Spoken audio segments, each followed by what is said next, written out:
இன்றைய நிகழ்ச்சிக்கு உங்கள் அனைவரையும் அன்போடு வரவேற்கிறோம். Our PROs to join the stage as well. Touring டாக்கீஸுக்கு இன்னைக்கு அடையாளமாக இருக்கின்ற சாய் விசித்ரா நிகழ்ச்சியை முதல்ல அவர் வச்சு தான் நான் தொடங்கினேன். சினிமா துறையிலே வெற்றி பெற்றவர்கள் கதைகளை மட்டும் இல்லாமல் சினிமா துறையிலே தோல்வி பெற்றவருடைய கதையை கூட நம்ம பல நேர்காணல் நடத்தி வெளியிட்டிருக்கோம். அதுக்கு முக்கியமான காரணம் என்னென்னா, கலைஞர்களை பொறுத்த வரைக்கும் என்ன தான் அவங்க சம்பாதிச்சாலும், கோடியாக சம்பாதிச்சாலும், அந்த கைத்தட்டலும் அந்த பாராட்டலும் அந்த விழா மேடைகளும் அவருக்கு பெற்றுத்தருகின்ற சந்தோஷத்தை அந்த கரன்சி நோட்டுகள் பெற்று தராது என்பதுதான் உண்மை. அவருடைய நடைமுறையில் அவருடைய பாணியெல்லாம் பின்பற்றி தான் பின்னாளில் நான் திருப்பியும் சங்கத் பொறுப்பில் வரும்போது அவருடைய இன்ஃப்ளூயன்ஸில் தான் நான் கண்டிப்பாக அந்த வேலைகளை தொடர்ந்து செஞ்சேன். அவர் இருக்கிற காலத்தில் தயாரிப்பாளர் சங்கத்தில் இந்த பத்திரிகை ஒன்று மிக பிரமாதமான பத்திரிகை. நாங்கள் அவரோட சரி, அவர் வந்த உடனே அந்த பத்திரிகை நின்றுச்சு. அவர் ஒன்று சொல்லுவார், இவர் ஒன்று சொல்லுவார், இல்லை இது விட இதுதான் கரெக்டு, அதுதான் கரெக்டு அப்படின்னு சொல்லிட்டு இதில் யார் பக்கம் பேசுறது அப்படிங்கிற மாதிரி ஒரு சண்டை அப்புறம் அந்த சண்டைக்கு அப்புறம் தான் கடைசியில் சில பத்திரிகையில் இதில் என்ன விமர்சனம் வருது அப்படின்னு சொல்லி எல்லோரும் வெயிட் பண்ணி அந்த விமர்சனத்துக்கு அப்புறம் படம் பார்க்கலாம் அப்படின்னு நினைப்பாங்க. எப்படி யூடியூப் சேனலுக்கு ஒரு அடையாளமாக இருக்கிறாரோ அதுபோல் இந்த ஃபேம் அண்ட் ஃப்ரேம் கூட விருது வழங்குற விழாவில் ஒரு அடையாளமாக இருக்கும் நான் எதிர்பார்க்குறேன். அதை நிச்சயமாக அவர் பண்ணுவார். அதில் கால் வைக்கலாமான்னு ஒவ்வொரு வருஷமும் யோசித்து இந்த வருஷம் தான் துணிச்சலோட இறங்கியிருக்கோம். எந்த பத்திரிகையாலும் எப்படி எதை கண்டுபிடிப்பேன்னு கேள்வி கேட்டீங்க. அதை நான் தான் ப்ரூவ் பண்ணுறதுக்கான கேள்விகளை பண்ணீங்க.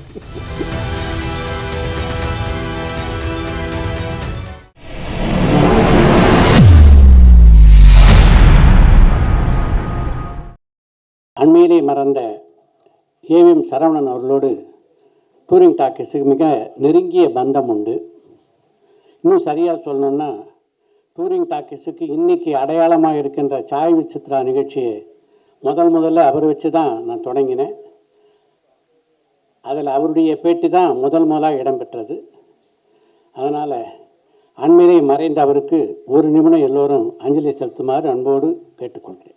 இந்த விழாவினை சிறப்பிக்க வந்திருக்கின்ற என்னுடைய இனிய நண்பர் பாக்யராஜ் அவர்களுக்கும், இயக்குனர் ஆர்வி உதயகுமார் அவர்களுக்கும், அன்பிற்குரிய டி சிவா அவர்களுக்கும் என்னுடைய மனமார்ந்த வாழ்த்துக்களையும் நன்றிகளையும் இந்த இடத்துல தெரிவித்துக் கொள்கிறேன்.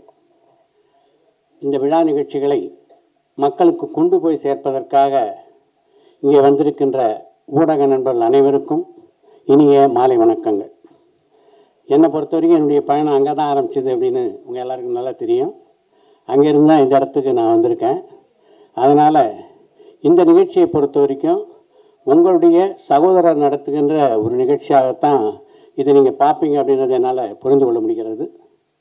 டூரிங் டாக்கீஸ் ஆரம்பித்த போது டூரிங் டாக்கீஸில் பார்த்திங்கன்னா சினிமா துறையிலே வெற்றி பெற்றவர்கள் கதைகளை மட்டும் இல்லாமல் சினிமா துறையிலே தோல்வி பெற்றவருடைய கதையை கூட நம்ம பல நேர்காணல் நடத்தி வெளியிட்டிருக்கோம். அதுக்கு முக்கியமான காரணம் என்னென்னா, சினிமாவை பற்றிய புரிதல் எல்லோருக்கும் வரணும். ஒவ்வொருத்தருடைய அனுபவத்திலேருந்தும் தெரிந்து கொள்வதற்கு நிறைய விஷயங்கள் இருக்குது. அப்படின்றதுனால தான் அந்த நிகழ்ச்சிகள் எல்லாமே அந்த அளவுக்கு சிறப்பாக அமைந்தது. கலைஞர்களை பேட்டி காண்றது, அவங்களுடைய கருத்துக்களை எல்லாம் பதிவு செய்கிறதை தாண்டி நாம் இந்த துறைகளில் இருக்கோம், அதற்கு ஏதாவது செய்யணும் அப்படின்ற ஒரு எண்ணம் ரொம்ப நாட்களாகவே நமக்குள்ளே இருந்தது. அதனுடைய வெளிப்பாடு தான் இன்றைக்கு ஃப்ரேம் அண்ட் ஃபேம் அவார்ட்ஸ். கலைஞர்களை பொறுத்த வரைக்கும் என்ன தான் அவங்க சம்பாதிச்சாலும், கோடியாக சம்பாதிச்சாலும், அந்த கைத்தட்டலும் அந்த பாராட்டலும் அந்த விழா மேடைகளும் அவருக்கு பெற்றுத்தருகின்ற சந்தோஷத்தை அந்த கரன்சி நோட்டுகள் பெற்று தராது என்பது தான் உண்மை. அப்படிப்பட்ட ஒரு சந்தோஷத்தை அவங்களுக்கு தர்றது தான் இந்த நிகழ்ச்சியினுடைய முக்கிய நோக்கம். இப்படி ஒரு விழா நடத்தும்போது அதுக்கு இப்போ இந்த வரவேற்பாளர் பாரஸ் சொன்ன மாதிரி, யார் விழாவுக்குரிய விருதுக்குரியவர்களை தேர்ந்தெடுப்பதற்கு ஒரு தகுதி வேணும் இல்லையா? அப்படிப்பட்ட ஒரு குழு அமைக்கிறது ரொம்ப முக்கியம் அப்படின்னு நினச்சோம். இந்த ஜூரி குழுவுக்கு திரு பாக்யராஜ் அவர்கள் தலைமையேற்றிருப்பது நிஜமாகவே டூரிங் டாக்கீஸையும் பெருமைப்படுத்துகிறது. அந்த விழாவிலே விருது பெறக்கூடிய கலைஞர்களையும் பெருமைப்படுத்துகின்ற ஒரு விஷயமாக அமைந்திருக்கு அப்படின்னு நான் நினைக்கிறேன். அந்த வரிசையில் பார்த்திங்கன்னா திருமதி குஷ்பு, திரு இளவரசு, திரு டி சிவா, திரு ஆர்வி உதயகுமார், திரு ஆர்கே செல்லுமணி என்று பல பேர் இணைந்திருக்கிறார்கள். இவர் எல்லோருமே பார்த்திங்கன்னா சினிமா உலகத்தில் எப்படிப்பட்ட அனுபவம் உடையவர்கள், எப்படிப்பட்ட சாதனையாளர் அப்படின்றது உங்களுக்கு நல்லா தெரியும். இத்தனை பேருடைய ஆசையோடு இந்த நிகழ்ச்சி வருகின்ற ஜனவரி மாதம் 25ஆம் தேதி அன்று காமராஜர் அரங்கில் நடைபெறவிருக்கிறது. இன்றைக்கு எப்படி திரளாக வந்து இந்த நிகழ்ச்சிக்கு உங்களுடைய ஆதரவை தந்திருக்கீங்களோ அது மாதிரி இந்த விழாவுக்கும் ஒரு நல்ல விளம்பரத்தை நீங்கள் தர வேண்டும் என்று வேண்டி கேட்டுக்கொள்கிறேன். ஏன்னா எந்த பரிசளிப்பு விழாவாக இருந்தாலும் அதுக்கு முறையான விளம்பரம் நிச்சயமாக தேவை. நீங்கள் இந்த விழாவிலே எனக்கு உறுதுணையாக இருப்பீர்கள் என்ற நம்பிக்கையோடு விடைபெறுகிறேன். நன்றி, வணக்கம். பேரன்புக்கும் பெருமதிப்புக்கும் உரிய பாக்யராஜ் சார் அவர்களுக்கும், என் அன்பு நண்பர் உதயகுமார் அவர்களுக்கும், சித்ரா சார் அவர்களுக்கும், இந்த ஊடக நண்பர்கள் அனைவருக்கும் என்னுடைய இனிய மாலை வணக்கம். சித்ரா லட்சுமணன் அது ஒரு காலத்தில் நான் சந்திப்பதற்காக தவிச்ச ஒரு மனிதர். நான் பாரதிராஜா சார்ட்ட assistant director sir Manoj creation வாசலில் நிற்கும் போதெல்லாம் பல முறை வணக்கம் சொல்லி அவருக்கெல்லாம் சொல்லி பார்ப்பேன். அவர் திரும்பி கூட பார்க்க மாட்டார். அந்த உயரத்தில் நான் சித்ரா லட்சுமணனை பார்த்து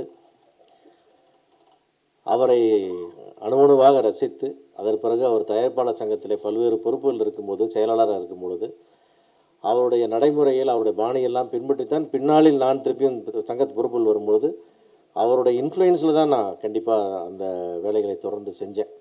அந்த அளவுக்கு என்னை பல்வேறு விதங்களில் என்னை இன்ஸ்பயர் பண்ண ஒரு மனிதர்னு சொன்னால் சித்ரா சார். ஏன்னா அவர் ஒரு ப்ரொடியூசராக நான் ரொம்ப இன்ஸ்பயர் பண்ணியிருக்காரு.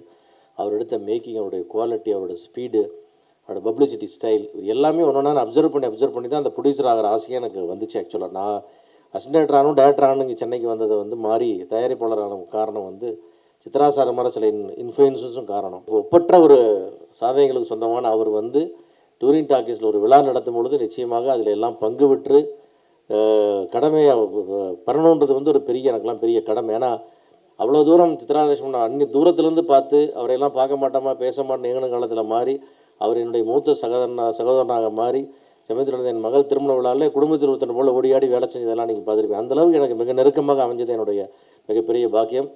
அந்த மாதிரி ஒருத்தருக்கு ஒரு விழா செய்யும் பொழுது அதில் முழுக்க 100% என்னோட பங்களிப்பை கொடுக்கணுன்றது என்னுடைய எண்ணம். அதுக்காக தான் அவர் சொன்ன உடனே எல்லாரும் வேலையும் நம்ம பார்த்துட்ருக்கோம். அதுக்காக முழுமூச்சாக செயல்பட்டு இந்த விழா மிக சிறப்பாக நடந்து டூரிங் டாக்கீஸ்க்கு மணிமகுடத்தில் மேலும் ஒரு வைரக்கல்லாக இது அமைய வேண்டும். அதற்கு ஊடக நண்பர்கள் அத்தனை பேரும் ஒத்துழைக்க வேண்டும் என அன்புடன் வேண்டி கேட்டுக்கொள்கிறேன். நன்றி, வணக்கம். சித்ரா அண்ணா எது பண்ணாலுமே ஒரு ஸ்பெஷலாக பண்ணுவார். அவர் அழகாக கரெக்டாக ஒரு 5 நாளைக்கு முன்னாடியே இந்த மாதிரி இருக்க உதவி நீ வரணும், அதுக்கப்புறம் 3 மணிக்கே ஃபோன் பண்ணி கரெக்டாக 6 மணிக்கு வந்துடணும். அதாவது ஒரு டிசிப்ளின்னா என்ன, நம்மனால ஃபங்க்ஷன் லேட் ஆகக்கூடாது, அதே மாதிரி நம்ம அழைப்பாளர்கள் சரியான நேரத்துக்கு வரணும். இதெல்லாம் நல்ல திட்டமிட்டு செயலாற்ற அண்ணனை பற்றி நம்ம என்ன சொல்ல. அவர் சிவா சொன்ன மாதிரி நம்மெல்லாம் சினிமாவுக்கு வராதுக்கு முன்னாடியே அவர் பேரை சினிமாக்களில் பார்த்துருக்கோம். மக்கள் தொடர்பாளர் சித்ரா லட்சுமணன். அவருடைய அருமை சகோதரர் சித்ரா ராம் அவர்களை பற்றி கூட நான் சொல்லுவேன். எப்பவுமே நான் 2 பேர்த்து ஒன்றா தான் பார்த்துருக்கேன். ஒரு 2 பேர் ஒன்றா வருவாங்க. ஒரு எந்த நிகழ்வாக இருந்தாலும், ஒரு ஃபேமிலி மீட்டாக இருந்தாலும் அங்கே பார்த்தா இவர் மட்டும் தனியாக இருக்க மாட்டார், அண்ணன் ராமண்ணன்னு இருப்பாங்க. அது ஒரு அற்புதமான ஒரு உறவு முறையோடு அப்படியே மெயின்டைன் பண்ணுற அந்த அடையாளம் இருக்குது பாருங்கள். அதெல்லாம் சினிமாவில் ரொம்ப கம்மி. இப்போ இல்லைன்னே சொல்லலாம். அது மட்டும் இல்லை, ஆரம்ப காலத்துலேருந்து சிவா சொன்ன மாதிரி அவருடைய திரையுலக பயணம்ன்றது ஒரு நீண்ட நெடிய பயணம், சாதாரணமான பயணம் இல்லை. ஒரு பிகினிங்கிலிருந்து கொஞ்சம் கொஞ்சமாக ஒரு தயாரிப்பாளராக உயர்ந்து இன்றைக்கி இந்த அளவுக்கு அந்த தயாரிப்பாளராக இருந்த இதிலிருந்து அப்படியே தள்ளி வச்சுட்டு அவருடைய சகோதரர் மறைவுக்கு பின்னாடி தயாரிப்பெல்லாம் நிறுத்திட்டாங்க. அவர் தயாரித்த படங்களை பார்த்திங்கன்னா ரொம்ப பிரமாதமான படம். வாழ்க்கை, மண் வாசனை, அதாவது பாரதி ராஜாவே ரொம்ப நல்லா யூஸ் பண்ண ஒரு தயாரிப்பாளர். பாக்யராஜான்னு சொல்ல வேண்டியதில்லை, அவர் முதல்ல எங்களையெல்லாம் பேச சொல்லிட்டார் ஏதாச்சும் கிடைக்குமான்னு. ஸோ கண்டென்ட்டுக்காக அண்ணன் வெயிட் பண்ணார். அண்ணனுக்கு இல்லாத கண்டென்ட் நான் தான் சொன்னேன், என்ன நீங்கள் அசிஸ்டண்ட்டாக இருக்கும்போது இருந்தால் அவருக்கு தெரியும். ஒரு அதாவது சித்ரானா ஒரு ஃபேமிலி இதுதான். இப்போ எங்கள் சிவா சொல்வது ஒரு அழகாக ஒரு விஷயத்தை சொன்னார். தயாரிப்பாளர் சங்கம் மட்டுமல்ல, இயக்குனர் சங்கத்தில் கூட அவர் ஒரு பொறுப்புக்கு வந்துட்டால் அந்த அந்த அந்த பொறுப்பை அழகாக செய்வார். அவருக்கு ஒரு வேலையை கொடுத்துட்டா அதை தன்னுடைய சொந்த வேலை மாதிரி எடுத்துகிட்டு பண்ணுவார். அவர் இருக்கிற காலத்தில் தயாரிப்பாளர் சங்கத்தில் இந்த பத்திரிக்கை ஒன்று மிக பிரமாதமான பத்திரிக்கை நடந்தது. அவரோட சரி, அவர் வந்த உடனே அந்த பத்திரிகை நின்று போச்சு. யாருக்கு அந்த விருது போகணுமோ அவங்கள தேர்வு செய்வோம். அவங்க வந்தால் அவங்களுக்கு மரியாதை, வரலன்னா நம்மளுக்கு மரியாதை. அதனால் தயவு பண்ணி நீங்கள் அந்த விஷயத்தில் பற்றி எனக்காக நாம் தேர்ந்தெடுக்கிறவர்கள் வருகிறவர்களாகத்தான் இருக்க வேண்டும் என்பதை நம் மனதில் வைத்து கொள்ளாமல் மிகச்சிறந்த ஒரு ஒரு விருது விழாவாக உங்களது ஃப்ரேம் அண்ட் ஃபேம் தொடங்க வேண்டும். அதை தொடர்ந்து, அதாவது உலக அரங்குகளுக்கு ஃப்ரேம் அண்ட் ஃபேமில் ஒரு அவார்டு வாங்கினா உலக அரங்கில் அந்த மரியாதை வரும் அளவிற்கு இந்த அவார்டு விருதை நாம் கொண்டு செல்ல வேண்டும். அதற்கு நாங்கள் எல்லாரும் உங்கள் கூட இருப்போம். ஃப்ரேம் அண்ட் ஃபேமை வாழ்க வளர்க என்று சொல்லி வாழ்த்துவோம். நன்றி. முன்னால் உட்காந்துருக்கவங்க, வாழ்த்து வந்திருக்க நண்பர்கள் எல்லாத்துக்கும் என்னுடைய பணிவான வணக்கம். அதுக்கப்புறம் எனக்கு முன்னால் வாழ்த்து பேசிட்டாமல் இருக்கார். ட்ரெஸ் எப்படி போயிட்டோ மனசும் அதே மாதிரி அவர் இல்லை. ராம்ஜி அவர்கள் பத்திரிகையில் அவ்வளோ நேர்மையாக வந்து அந்த காலத்துலேருந்து இந்த காலத்து வரைக்கும் அதை கடைப்பிடிச்சிட்டு வந்துக்கிட்டு இருக்காரு. அதுக்கப்புறம் சிவா அவர்கள் பேசினார், ப்ரொடியூசர் சிவா. அவருக்கு எனக்கு எப்போவுமே சண்டை வரும். எங்கன்னா இந்த கதாசிரியர் சங்கத்தில் நான் தலைவராக்கிறேன், அவர் வந்து தயாரிப்பாளர் சங்கத்தில். அது 2 பேரும் அதில் உட்காந்துட்டோம்னா அவர் நிற்கிறதுலையே அவர் நிற்பார், நான் நிற்கிறதுலையே நான் நிற்பேன். இன்னும் எங்கள் பிரச்சனை அப்படியே நிற்கிது, இன்னொன்று முடிவுக்கே வரல. அடுத்தபடியாக என்னுடைய பிரியமான இயக்குனர், நான் ரஜினியை வச்சு படம் பண்ண முடியல ஸ்ட்ரைட்டாக, கொஞ்சம் தான் டைரக்ட் பண்ணேன். அவர் ரஜினி எல்லாத்தையும் வச்சு பண்ணிட்டார், விஜயகாந்த் எல்லாத்தையும் வச்சு. உதயகுமார் அவர்கள், அவங்க எல்லாத்துக்கும் என்னுடைய பணிவான வணக்கம். வழக்கமாக இந்த மாதிரி தொகுத்து வழங்குறதுக்கு வந்து தமிழ் நல்லா பேசுகிறாங்களான்னு தான் பார்ப்போம். இங்கே தமிழும் நல்லா பேசுகிறாங்க, இங்கிலீஷும் நல்லா பேசுனாங்க. அவங்க பேர் எனக்கு தெரியல. அப்படியா? அவங்களுக்கு என்னுடைய வாழ்த்துக்கள் தெரிவிச்சுக்கிறேன். எப்பவுமே இந்த லேர்னிங்க்கு கற்றுக்கிறதுக்கு வந்து ஒரு வயசு கிடையாது, காலம் நேரம் கிடையாது அப்படின்னு சொல்லுவாங்க. அது மாதிரி எப்பவும் எதுவும் கற்றுக்கிட்டே இருக்கணும்னு நினைப்பேன். இன்றைக்கி இங்கே வந்து உட்காந்தப்போ ஒரு புது விஷயத்தை கற்றுக்கிட்டேன். என்னென்னா, நான் எப்போவுமே டூரிங் டாக்ஸில் படம் பார்த்தீங்களா, டூரிங் டாக்ஸில்னு சின்ன வயசுலேருந்து டூரிங் டாக்ஸின்னா அந்த ஓலைக்கொட்டாய்ங்கிறதுனால டூரிங்னே கேள்விப்பட்டு, இங்கே திடீர்னு ஸ்பெல்லிங் பார்த்தேன், இல்லைடா டூரிங்னு இருக்கேன். நான் தான் டூரிங் டாக்ஸின்னு இப்போ பாரு நம்ம சொல்லிக்கிட்டு இருக்கோமே அப்படின்னு சொல்லிட்டு, ஆஹா இத்தனை நாளாக நம்ம அந்த வில்லேஜ்லேருந்து சொல்லி பழகிட்டே இருந்தது வந்து இன்றைக்கி தான் ஸ்பெல்லிங்கே ஃபஸ்ட் டைம் பார்க்குறோம் அப்படின்னு சொல்லி, பரவாயில்ல இன்றைக்கி வந்ததில் இத்தனை நாளாக என்ன தப்பு பண்ணிட்டு இருந்தோமோ அந்த தப்பை திருத்திக்கிறதுக்கு ஒரு வாய்ப்பு கிடைச்சது அப்படின்னு சொல்லி அது மைண்டில் ஏற்றிக்கிட்டேன். சித்ரா அவர்கள், நான் ஃபஸ்ட்டு 16 வயதுலேயே பண்ணும்போது அம்மன் கிரியேஷனில் அங்கே படம் பண்ணும்போது பக்கத்துலேயே கேஆர்ஜி ஆஃபீஸு. அப்போ தான் சித்ரா அவர்களையும் சித்ரா ராம் அவர்களையும் அங்கே சந்தித்தது. அப்போ இருந்து அவங்க வந்து எங்கள் டைரக்டருக்கு ரொம்ப க்ளோஸாக இருந்துட்டு இருந்தாங்க. நல்ல பத்திரிக்கையாளர்ங்கிற முறையில் நல்லா எனக்கு ஆரம்ப காலத்துலேருந்து நல்ல பழக்கம்.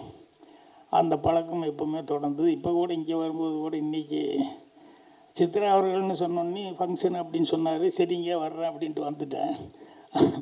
அதுக்கப்புறம் தான் 5:30 மணிக்குன்னா என்ன ஃபங்க்ஷன்னு வீட்டில் கேட்கும்போது ஏதோ அவார்டு ஃபங்க்ஷன் மாதிரி இருக்குமா அப்படின்னு. உங்களுக்கு அண்ணன் இல்லை, நான் ஒன்றும் இப்போ பண்ணலையே, ஏதாவது கொடுக்க வேண்டியிருக்கும் என்னமோன்னு நினச்சிட்டு அதுக்கு தகுந்த மாதிரி பாபுக்கிட்ட வேறு கேட்டேன். என்ன பாபு எனக்கு தெரியலையா, அதான் அவார்டு கொடுக்குற ஃபங்க்ஷன் தான் சார் அப்படின்ட்டார் அவரும். அப்புறம் இங்கே வந்ததுக்கப்புறம் தான் சித்ரா அவர்கிட்ட கேட்டு என்னங்கன்னா, அதுக்கப்புறம் தான் அந்த பேப்பரை கொடுத்தாரு. இல்லைங்க, இந்த ஃப்ரேம் அண்ட் ஃபேம் அப்படின்னு சொல்லிட்டு அவார்டு கொடுக்கறது வந்து அந்த இது அறிவிக்க போகிறோம், அது எல்லாத்துக்கும் சொல்கிறோம் அப்படின்னு சொல்லிட்டு நம்ம டூரிங் அதுக்கு அடுத்தது டாக்கீஸுக்கு அடுத்தது அப்படியே இதை வந்து ஒன்று செய்யலாம் அப்படின்னு சொல்லி ஸ்டார்ட் பண்ண போகிறோம் அப்படிங்கிற மாதிரி சொல்லியிருந்தார். இந்த பூக்கடைக்கு விளம்பரம் வேணுமா அப்படிங்கிற மாதிரி சொல்லுவாங்க இல்லையா. அதனால் இவர் பார்த்து பத்திரிக்கையாளங்க யாரை கூப்பிட்டு சொன்னாலும் எல்லோரும் நண்பர்கள் தான், இவரும் இதுலேயே இருந்தவர். அதனால் எல்லா பத்திரிகையில் வந்துடும். இருந்தாலும் எதுக்கு இது வந்து இவ்வளோ தூரம் ஒரு ஃபங்க்ஷன் வச்சு பண்ணுறாரு அப்படின்னு நினைக்கும்போது, இந்த காலத்தில் விளம்பரங்கிறது எல்லாத்துக்குமே ரொம்ப தேவை. விளம்பரங்கிறது அப்பப்போ அப் டு டேட் பண்ணிக்கிட்டே இருக்கணும். எனக்கு ரொம்ப பிடிச்ச ஒரு ஜோக் என்னென்னா, ஒரு கடையில் எப்போவுமே நல்லா வியாபாரம் ஆகிட்டு இருந்து ஒருத்தர் புதுசாக கடை வச்சான். அந்த புதுசாக கடை வச்சுன்னே அவன் கடையில் அவன் என்ன பண்ணான்னா, விளம்பரத்தில் வந்து இங்கு வேறு எங்கும் விட குறைந்த விலையில் இங்கே கிடைக்கும், நாங்கள் சவால் விடுகிறோம், வேறு எங்கும் விட இங்கு தான் குறைந்த விலையில் கிடைக்கும் அப்படின்னு சொல்லி அவன் வச்சான். உடனே கூட்டம் பூரா அங்கே போக ஆரம்பிச்சு. இந்த ரெகுலராக ரொம்ப நாளாக கடை வச்சுருந்தவனுக்கு ஒரே ஷாக்கு, என்னடா அது இப்படி ஒரு பேர் வச்சுட்டாங்க, இங்கே தான் குறைந்த விலையில் கிடைக்கும் அப்படின்னு சொல்லி. அப்படின்னு ஒன்றே அவன் என்னடா பண்ணுறது, இது எப்படி அவன் உடைக்கிறதுன்னு தெரியலையே. அப்புறம் அவன் மூளையை பிரயோகப்படுத்துனா உடனே இவன் ஒரு விளம்பர போர்டு ரெடி பண்ணான். அதில் வந்து இங்கே விலை கண்டிப்பாக எல்லா இடத்தையும் விட இங்கே விலை அதிகம்தான், எந்த காரணம் கொண்டும் குறைக்க மாட்டோம் அப்படின்னு சொல்லி போட்டு அதுக்கப்புறம் போட்டேன். ஏன்னா இது தரமாக இருக்கும், ரொம்ப நாளைக்கு வரும், நடுவில் புட்டுக்காது. இதெல்லாம் சொன்ன உடனேயுமே அந்த வாங்க வரவங்களுக்கு கன்ஃபியூஸ் ஆயிருமில்ல, இது கம்மின்னு சொல்கிறான், ஆனால் இவன் வந்து இது வாங்கினோம்னா பர்மனெண்ட்டாக இருக்கும், நடுவில் புட்டுக்காது அப்படி இப்படின்னு சொல்கிறேன். இது எதை வாங்குறது, தரமாக இருக்கிறது எதுக்கும் வாங்கிக்குவோமா அப்படி சொல்லி டவுட் வந்துடும் இல்லையா. அதுக்கப்புறம் அதுக்கு பேலன்ஸ் ஆகி இவனுக்கு விளம்பரம், இவனுடைய விளம்பரத்தில் வந்து இவங்களுக்கு வியாபாரங்கள் வந்தது. அதனால் எப்போவுமே அந்த மாதிரி விளம்பரங்கள் அப்படின்னு சொல்லி சொல்கிறது அத்தியாவசியமாக இருக்குது. அப்புறம் ஒவ்வொருத்தரும் வந்து ஒவ்வொரு நாள் மார்க்கெட்டில் அப் டு டேட்டாக புதுசாக இருக்கிற மாதிரி எதாவது ஒன்று சொல்லும்போது இந்த ஜனங்க வந்து அது மேலே தான் டக்குன்னு கான்சன்ட்ரேஷனாக போவாங்க. சின்ன வயசில் இன்னொரு கூட சொல்லுவாங்க, என்னென்னா ஒரு சோப்பு வந்துட்டு இருக்கும், அந்த சோப்பு வந்துட்டு இருக்கும்போது திடீர்னு இன்னொரு புது ஒரு சோப்பு வரும். அப்போ உடனே அந்த புது சோப்பு வந்துருச்சுன்னு சொல்லி சொன்னோடனே உடனே எல்லா ஜனங்களுக்கெல்லாம் அது வந்து துணிக்கு போடுற சோப்பாக இருந்தாலும் சரி, உடம்பு போடுற சோப்பாக இருந்தாலும் சரி, புதுசாக ஒன்று வந்திருக்கு விளம்பரம் வருதுன்னு சொன்னோடனே உடனே அதை வாங்கலான்னு சொல்லி இது பண்ணுவோம். அப்போ தான் ஒருத்தர் சொன்னார், டே அதே கம்பெனிக்காரன் தான்டா, ரொம்ப நாள் ஆகிப்போச்சு, ஜனங்களுக்கு போர் அடிக்கும், ஒன்றே வந்துட்டுருக்குன்னு சொல்லி, அதனால் அவனே வேறு பேரில் விட்டு இதை விட்டுட்டான் புதுசாக. இப்போ அதுவும் வந்துட்டுருக்கு இதுவும் வந்துருக்கு, ரெண்டும் வியாபாரம் அவனே தான். அது கொஞ்சம் குறைஞ்சுன்னு இதை பண்ணிக்குவான், இது ஒன்றும் இல்லை மூணாவது ஒன்று ஸ்டார்ட் பண்ணிக்குவான் அப்படின்னு சொல்லிட்டு அப்போ இருந்தே இந்த விளம்பர உத்திகள் வியாபார உத்திகள் இதெல்லாம் சொல்லுவாங்க. அது மாதிரி அதனால் சித்ரா அவர்கள் வந்து இதை கரெக்டான முறையான விதத்துலேயே வந்து நம்ம ஃபங்க்ஷன் வச்சு பண்ணிக்குவோம் அப்படின்னு சொல்லி அந்த ஃபேம் அப்படின்னு சொல்லி அந்த அவார்டு ஃபங்க்ஷன் வந்து சொல்லியிருக்காரு. அந்த பேர் உதயகுமார் சொன்ன மாதிரி வித்தியாசமாக இருந்தது. நான் அது இப்படியும் சொல்லி பார்க்கலாம், ஃபேம் அப்படின்னு சொல்லி கூட சொல்லி பார்க்கலாம். அப்படி சொன்னாலும் அது அழகாக மேட்ச் ஆகிற மாதிரி தான் இருக்குது. அந்த மாதிரி ஒரு நல்ல டைட்டிலாக வச்சுருக்காரு. இதில் எனக்கு ரெண்டு இது, ஒன்று என்ன அப்படின்னா, ஒரு விதத்தில் ப்ளஸ் பாயிண்ட் எனக்கு என்னன்னா, என்ன ஜூரியில் தலைவர்கள்லாம் தேர்ந்தெடுக்கிறவங்க நான் வந்து ஜூரி தலைவர்னு போட்டாங்க. இப்போ என்னென்னா இந்த ஜூரியாக இருக்கும்போது சண்டை வரும், அவர் ஒன்று சொல்லுவார் இவர் ஒன்று சொல்லுவார், இல்லை இது விட இதுதான் கரெக்டாக அதுதான் கரெக்டாக அப்படின்னு சொல்லிட்டு இதில் யார் பக்கம் பேசுகிறது அப்படிங்கிற மாதிரி ஒரு சண்டை வந்து, அப்புறம் அந்த சண்டைக்கு அப்புறம் தான் வந்து கடைசியில் வந்து இதில் நிறைய ரெக்கமெண்டேஷன்லாம் வந்து அப்புறம் இதெல்லாம் இவங்கெல்லாம் ஃபில்ட்ரு பண்ணி அப்புறமா தான் கடைசியில் நம்மக்கிட்ட வருவாங்க. நம்ம கையெழுத்து மட்டும் போட்டால் போதும், எல்லாருமே சண்டை போட்டு முடிச்சிட்டாங்க, இனிமேல் நம்ம புதுசாக பேசுறதுக்கு என்ன இருக்குது அப்படின்னு. ஏன்னா இந்த ரெக்கமெண்டேஷன் வந்துருச்சுன்னு சொன்னோம்னா அதில் ரொம்ப ஆபத்துகள் இருக்குது. ஒரு தடவை நான் ஷூட்டிங் எடுக்க போன இடத்துல கோபியில் ரொம்ப தங்கமான மனிதர் ஒருத்தர், அவர் வந்து திடீர்னு ஒரு நாள் வீட்டுக்கு அங்கே வந்து என்னென்னா போனால் எல்லாத்துக்கும் சாப்பாடு திடீர்னு அவங்க ஷூட்டிங் எடுக்கிற இடத்துல அங்கே சாப்பாடு ஃப்ரீன்னு போட்டுருவார், இளநீ ஃப்ரீயாக கொடுத்துருவார். அப்புறம் ஷூட்டிங் எடுக்கிற இடத்துக்கு அந்த தோட்டத்தில் எடுத்தாலும் சரி எங்கே எடுத்தாலும் சரி காசு கிடையாது. அப்புறம் ஏதாவது ஒரு பர்மிஷன் வேணுன்னா அவர் அப்படின்னு அவர் கை காமிச்சாருன்னா உடனே விட்டுருவாங்க. இப்படி ஒரு தங்கமான மனிதர்.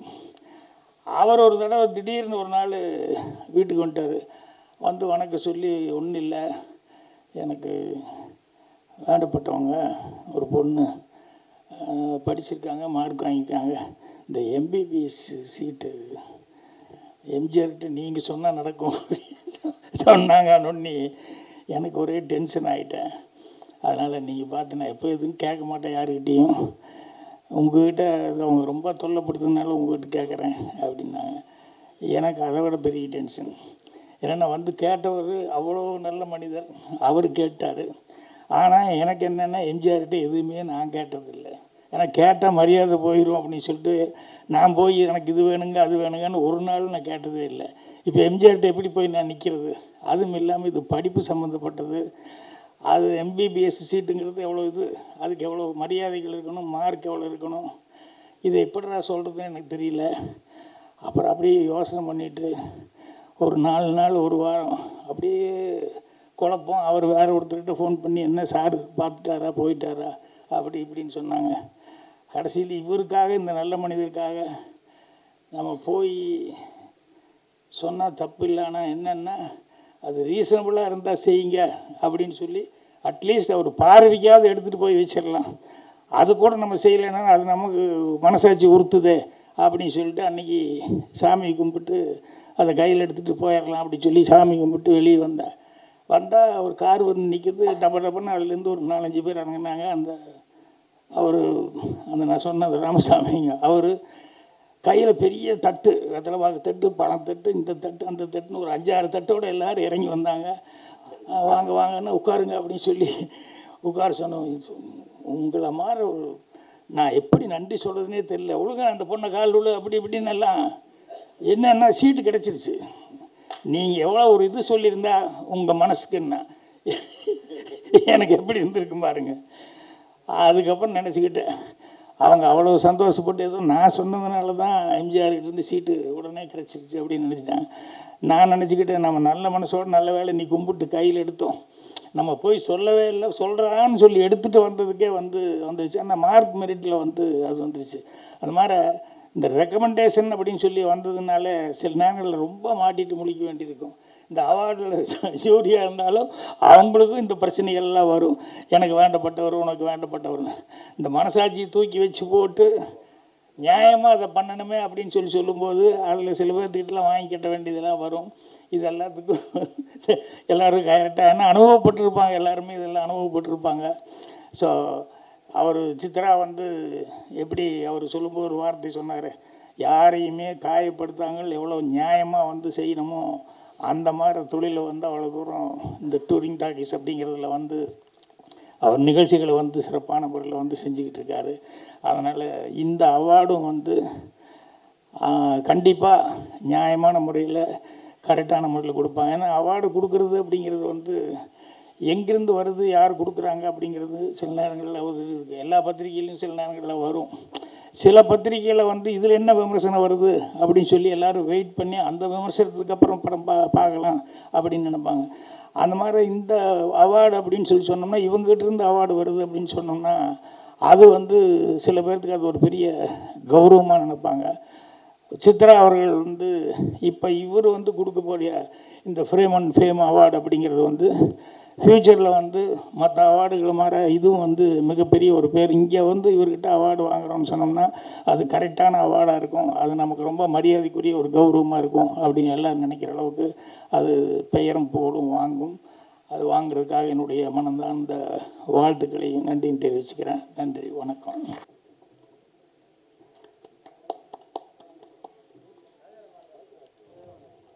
அனைவருக்கும் என்னுடைய மாலை வணக்கம். 1985 அவரை முதல்ல பார்த்தேன்.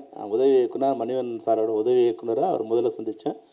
அப்போ ஜல்லிக்கட்டுங்கிற ஒரு படத்தை அவர் ப்ரொடியூஸ் பண்ணுறதுக்காக நாங்கள் ஷூட்டிங் நடந்துட்டு இருக்கும்போது அவங்க வந்தார். அப்போ தான் முதலாக பார்த்தேன். அன்னையிலேருந்து இன்னை வரைக்கும் அவரோட உறவு நட்பும் தொடர்ந்து வந்துகிட்டே இருக்கு. அவர் பல்வேறு வகையில் நான் அவரோட பயணிச்சிருக்கேன். உதவி இயக்குனராக பயணிச்சிருக்கேன். அப்புறம் டைரக்டராக அவர் ட்ராவல் பண்ணியிருக்கேன். அப்புறம் ப்ரொடியூசர் கவுன்சிலில் அவர் செக்ரட்டரி, நான் ஈசி மெம்பர் அப்படி ட்ராவல் பண்ணியிருக்கேன். அப்புறம் பாரதி ராஜேஸ்வரோட நண்பராக அவர் சீனியர் நண்பர், நான் ஜூனியர் நண்பர் அப்படி ட்ராவல் பண்ணியிருக்கோம். டைரக்டர் அசோசியேஷனில் அவர் EC member, vice president, joint secretary, நான் செக்ரட்டரி, பிரசிடென்ட். அப்புறம் நட்பும் இந்த 40 வருஷத்தில் மிகச்சிறந்த நண்பராக இருந்தார். நீங்கள் நல்லா யோசிச்சு பாருங்கள். அவர் எதை பண்ணாலும், திரைப்படம் பண்ணாலும் அவரோட ப்ரொடக்ஷனில் ஒரு வேல்யூ இருக்கும். அன்னைக்கு ஏறக்குறைய ராவுத்தர் ஃபிலிம்ஸ் போல், ராவுத்தர் ஃபிலிம்ஸ் முன்னாடியோ இல்லை அதனோட இணையாவோ எல்லாருக்கும் ஒரே விதமான உணவு. நான் அசிஸ்டன்ட் டைரக்டராக இருக்கும்போது டைரக்டரும் நானும் ஒன்றா உட்காந்து அவருக்கு என்ன உணவோ அதே உணவு தான் எங்களுக்கு. அதுபோல் அப்போல்லாம் ஃபலூடாலேருந்து ஐஸ்கிரீம்லேருந்து நான்வெஜ், அவர் நான்வெஜ் சாப்பிட மாட்டாங்க, ஆனால் எங்களுக்கு 2 விதமான நான்வெஜ். இது மாதிரியான உதவி இயக்குனராக இருக்கும்போது எல்லா மனிதர்களையும் ஒரே மனிதராக ட்ரீட் பண்ணார். அது ஒன்று. அப்புறம் கவுன்சில் அவரோட நான் செக்ரட்டரி, நான் ஈசி மெம்பராக ஒர்க் பண்ணும்போது அந்த ஒர்க்கில் அவ்வளோ சின்சியராக இருப்பார். யார் என்ன, நீ பெரிய ஆள் சின்ன ஆள், அதை பற்றி எந்த விதமான இதுவும் அவர்கிட்ட பார்ஷியாலிட்டி இருக்காது. அப்புறம் 24 hours அதை பற்றி யோசிப்பார். இன்றைக்கி அந்த ஒர்க் முடிச்சுட்டு போனால் மறுநாள் போனார்னா இதை பற்றியான சிந்தனையோடு இருப்பார். இன்ன ஒர்க்கு என்ன ஒர்க்கு கேரி பண்ணோம், அந்த ஒர்க்கோட பேலன்ஸ் ஒர்க்கெல்லாம் முடிச்சுட்டு மறுநாள் வரும்போது ஒரு ஸ்கூல் ஸ்டூடெண்ட் மாதிரி கொண்டு வருவார். ஒரு சின்ன இது கூட ஒரு பற்றி என்னென்னா, அப்போது ப்ரொடியூசர் கவுன்சிலில் ஒரு சின்ன ஒரு இது போட்டிருந்தாங்க, 3 column 20 centimeters தான் வந்து விளம்பரம் கொடுக்கணும்னு. அப்போ என்னோடய ஃப்ரெண்டு வாசு, அவர்கிட்டையும் மேனேஜராக தான் இருந்தான், ராமவாசு.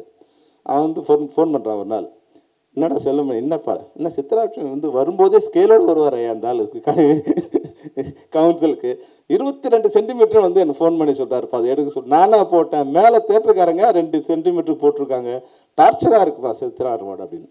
என்னென்னா எந்த வேலையை எடுத்துக்கிட்டாரோ அந்த வேலையில் அவர் ரொம்ப கிளியராக இருப்பார். அதுபோல் இப்போ வந்து யூடியூப் நடத்துகிறார். யூடியூப் பாருங்கள், நீங்கள் ஆயிரக்கணக்கான யூடியூப் வருது, ஆனால் சித்ரா சாரோட யூடியூப்பில் ஒரு மிகப்பெரிய வேல்யூ இருக்கும், என்டர்டைன்மெண்ட் இருக்கும், டெடிகேஷன் இருக்கும், ப்ளஸ் வந்து அதனுடைய ஆத்தென்டிகேஷன் இருக்கும். ஒரு நாள் இன்டர்வியூ கேட்டே இருந்தார், சரி பண்ணலாம் சார் ஒரு 1/2 hour கூட செல்லுமணின்னாரு. நாங்கள் உட்காந்து பேச ஆரம்பித்தோம், பாட்டு பேசிட்டே இருந்தார். 5 மணி நேரம் ஆயிடுச்சு, எனக்கே தெரியாது. இப்போ முடியும் போது நாங்கள் உட்காந்து இது போல் உட்காந்து ஆரம்பித்தோம் ஒரு 4 மணிக்கு, முடியும் போது கீழே எல்லாம் ஆஃபீஸெல்லாம் பூட்டிட்டு போயிட்டாங்க. நாங்கள் முடித்து வரும்போது 9 மணி ஆச்சு. பேசிகிட்டே இருந்தோம். அவரோட ஸ்பெஷல் என்னென்னா, அவர் அதிகமாக பேச மாட்டார். அப்படி வந்து ட்ராக் கொண்டுட்டு வருவார். ஒரு இடத்துல வரும்போது நம்ம எங்கேயா மிஸ் ஆச்சுன்னா அதை ஞாபகப்படுத்துவார். அப்புறம் அதில் நம்ம ட்ராவல் ஆகிட்டே இருப்போம். அதுபோல் அதிகமாக தன்னை வந்து முன்னிறுத்திக்காமல் அந்த விஷயத்தை மிகச்சிறப்பாக பண்ணக்கூடியவர். அந்த வகையில் வந்து இப்போ வந்து இந்த ஃபேம்னுங்கிற ஒரு இது வந்து பேரில் அவார்டு கொடுக்கணும். இந்த 25ல் வந்த சிறந்த படங்கள்லேருந்து, சிறந்த படங்கள் முதல் சிறந்த இயக்குனர்லேருந்து, சிறந்த டெக்னீஷியன்லேருந்து எல்லாருமே கொடுக்கணும் அப்படின்னாரு. நிச்சயமாக அதில் நானும் ஒரு பார்ட்டாக இருக்கணும்னாரு.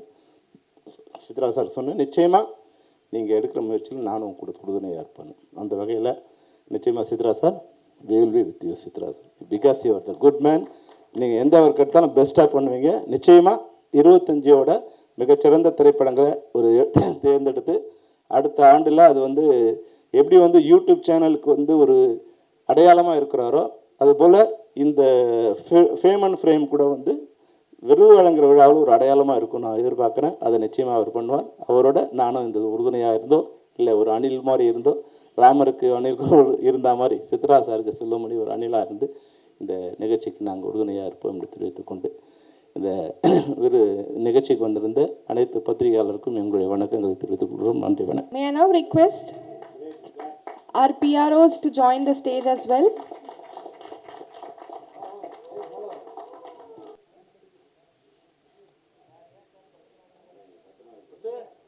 நீங்கள் வந்து நம்ம டைரக்டர் பாரதி ராஜா சார்ட்டேருந்து வந்தீங்க.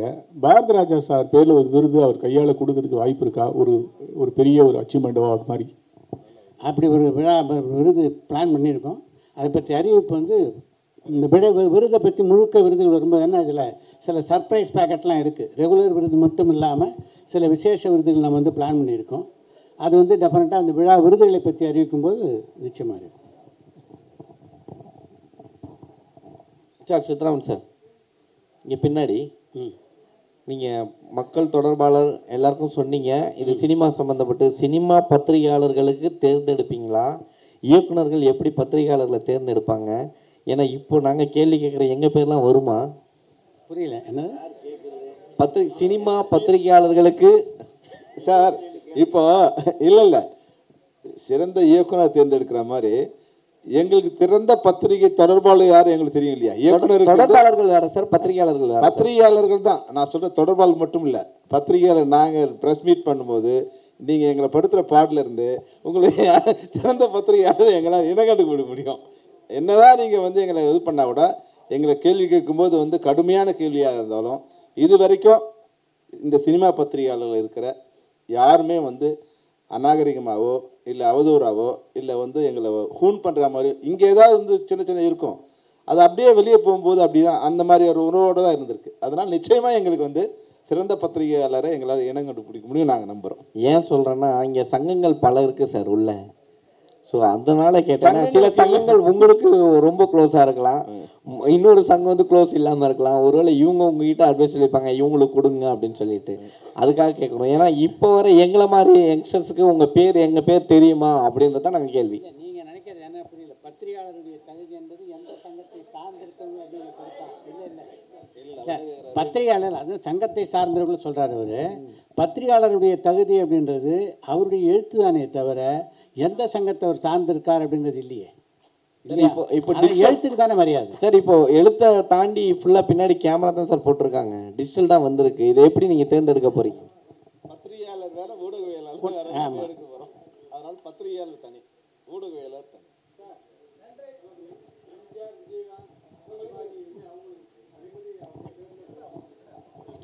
எம்ஜிஆர் பேர்லேயும் சிவாஜி பேர்லேயும் ஏற்கனவே நண்பர் பாபு வந்து விருதுகள் வழங்கிக்கிட்டு இருக்காரு இல்லையா? அது வந்து நம்ம கன்சிடரேஷனில் இருக்குது. சித்ரா சார் இங்கே சார் நீங்கள் கிட்டத்தட்ட 40 வருஷமாக இருக்கீங்க, 4 டிக்கெட்ஸ் மேலே இருக்கீங்க. ஸோ இந்த ஃப்ரேம் அண்ட் ஃப்ரேம் இவ்வளோ டிலே ஆகிறதுக்கு காரணம் என்ன? நீங்கள் முன்னாடியே ஸ்டார்ட் பண்ணியிருக்கலாம்ல, ஏன் உங்களுக்கு தோணவே இல்லை? இப்போ தோன்றதுக்கு காரணம் என்ன? இதுக்கு தான் அழகாக ஆங்கிலத்திலே ஒரு ப்ராவர்ப் சொன்னாங்க, பெட்டர் லேட் தென் நெவர் அப்படின்னு. ஏன் இந்த விருது வழங்குற விழாவை பொறுத்த வரைக்கும் வந்து நீங்கள் செல்வமணி சொல்கிற மாதிரி இப்போ தான் அதுக்கு ஒரு கேப் வந்திருக்கு அப்படின்னு சொல்கிறாப்புல, அது ஒரு காரணம். இன்னொன்று, இந்த விருது வழங்கு விழா அப்படின்றது இருக்கு, அது ஒரு மிகப்பெரிய டாஸ்க். அதில் கால் வைக்கலாமான்னு ஒவ்வொரு வருஷமும் யோசித்து இந்த வருஷம்தான் துணிச்சலோடு இறங்கியிருக்கோம். ஏன்னா அதுக்கு முன்னாடி மிகப்பெரிய உழைப்பு தேவைப்படுது.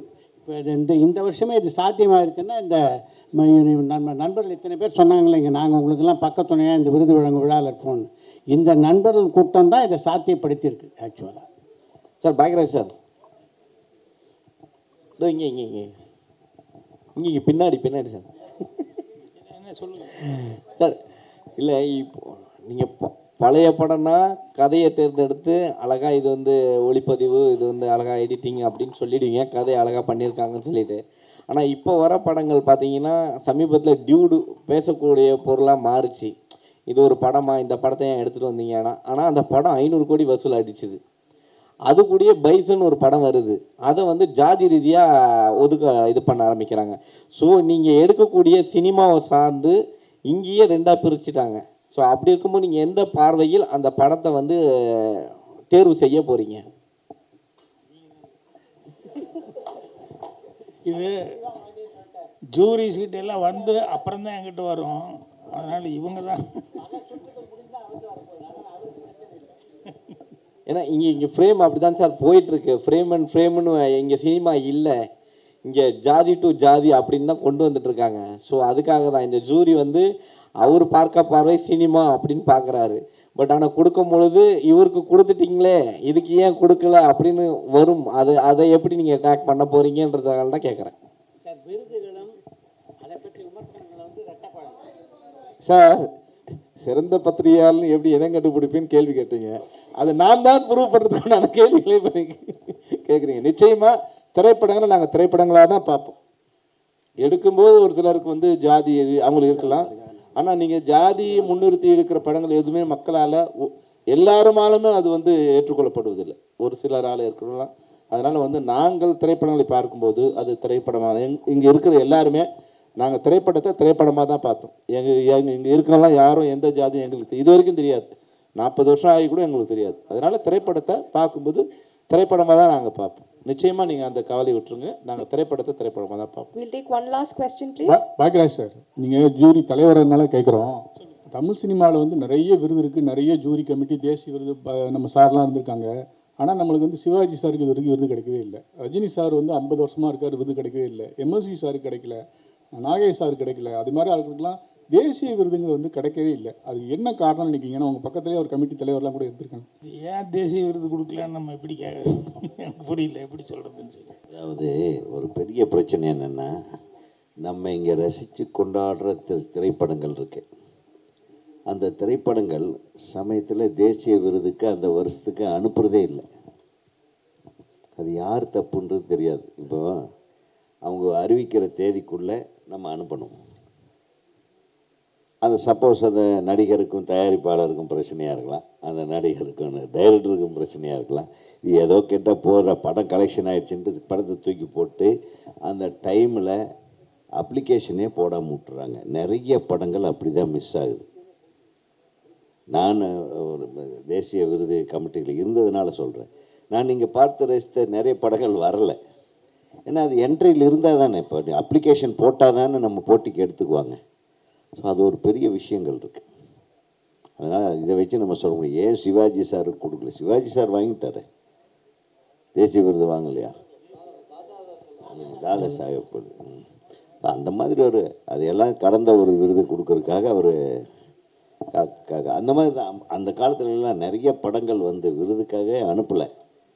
அது ஒரு சாரார் மட்டும்தான் அந்த விருதுக்கு படம் எடுக்கிறவங்க அப்படின்ற மாதிரி வச்சு அவங்க மட்டும் போட்டு அவங்க மட்டும் வாங்கிட்டு இருந்திருக்காங்க.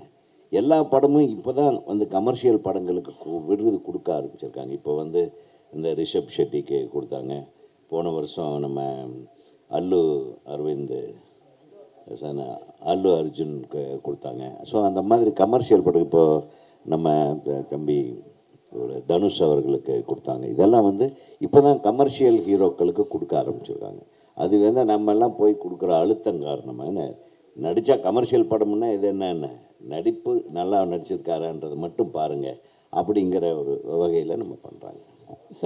சார் இது நேரடி தமிழ் படங்கள் மட்டும்தானா சார், இல்லை பேன் இண்டியா மூவிஸ் அந்த மாதிரி இதெல்லாம் கணக்கில் எடுத்துப்பீங்களா? அது மாதிரி டப்பிங் கலைஞர்களுக்கெல்லாம் விருது இருக்கா சார்?